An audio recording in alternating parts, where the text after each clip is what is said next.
Praise the Lord.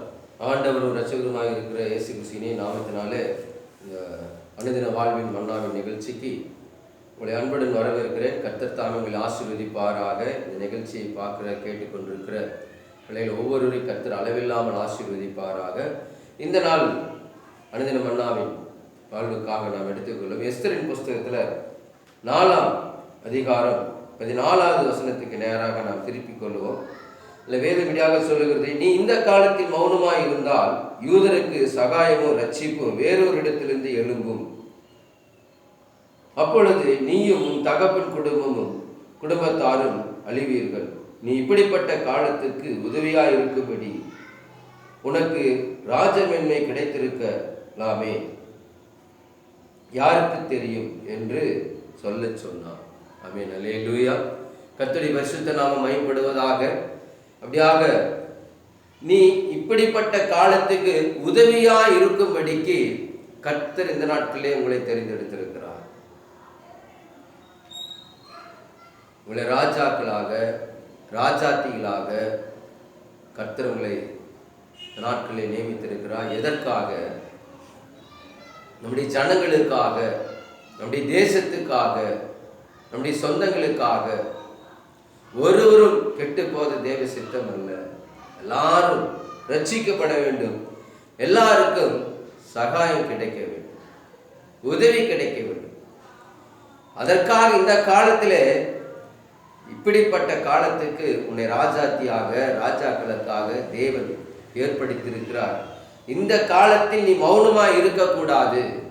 இது ஜெபிக்கிற காலம், இது அநேகருக்காக மன்றாடுகிற காலம். இந்த காலத்தில் உங்க செபம் அதிகம் தேவைப்படுகிறது. கரிமன சகோதரனே சகோதரி, யாருக்கு தெரியும்? உங்களால் அநேகர் ரட்சிக்கப்படலாம், இந்த தேசத்துக்கு நன்மை வரலாம். அதற்காக உங்களுக்கு இந்த ராஜமேன்மை கிடைத்திருக்கலாம். காலங்களில் ஒவ்வொரு ஆண்டவர் தெரிஞ்சு கொண்டார். ஒவ்வொரு காலத்துக்கும் ஒவ்வொரு ஆண்டவர் தெரிஞ்சு கொண்டார். அன்றைக்கு எஸ்தரை தெரிந்து கொண்டார், இன்றைக்கு உங்களை தெரிஞ்சு கொண்டார். கர்த்தர் இன்றைக்கு உங்களை தெரிந்து கொண்டார். அதனால இந்த ராஜமேன்மை உங்களுக்கு கிடைத்திருக்கிறது. தெய்வ சித்தம் இல்லாமல் ஒருவருடைய சமூகத்துக்கு கொண்டு வர முடியாது. அவரே உங்களை அழைத்திருக்கிறார். அவரே இந்த காலத்தில் உங்களை தெரிந்திருக்கிறார். இப்ப இது மௌனமா இருக்கக்கூடிய காலம் அல்ல. உன்னாலே அநேகர் ரட்சிக்கப்பட வேண்டியிருக்கு. உன்னாலே அநேகருக்கு சகாயம் கிடைக்க வேண்டியது. நீ அநேகருக்கு ஜெபிக்க வேண்டிய ஒரு வேலை உண்டு. அநேகருக்காக பரிந்து பேசுகிற விண்ணப்பம் பண்ணக்கூடிய இந்த காலத்துல நீ மௌனமா இருக்கக்கூடாது. அப்படி இருந்த வேதம் சொல்லுகிறது இல்லை, உன் தகப்பன் குடும்பத்தாரும் அழிவீர்கள் என்று சொல்லு. மௌனமா இருந்தால் உன் தகப்பன் குடும்பம், நீயும் உன் தகப்பன் குடும்பமும் அழிவீர்கள் என்று சொல்லு. அல்லேலூயா, அல்லேலூயா. யோபு தன்னுடைய நண்பர்களுக்காக செபித்தான். அவனுக்கு விடுதலை உண்டானது. எஸ்தர் தன் யூத ஜனங்களுக்காக ராஜாவினிடத்தில் பரிந்து பேசுகிறார், செபிக்கிறாள். உபவாசித்து 3 நாள் செபிக்கிறாள். தேவஜனமே, கர்த்தருடைய பிள்ளைகளே, இது மௌனமாய் இருக்கிற காலம் அல்ல.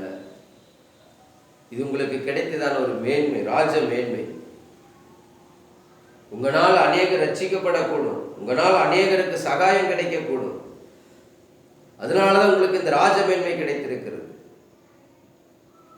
அதை உதாசனமாய் நினைக்காதபடிக்கு, அதை தனக்கு பிரயோஜனப்படுத்திக் கொள்ளாதபடிக்கு அநேகருக்காக ஜெபிக்கிற நல்ல ஒரு ஜெப வீராங்கனியாக, வீரர்களாக எழும்பும்படி இந்த நாளில் உங்களை கேட்டு விரும்புகிறேன். கர்த்தர் தாமே உங்களை ஆசீர்வதிப்பாராக. தேங்க்யூ. God bless you.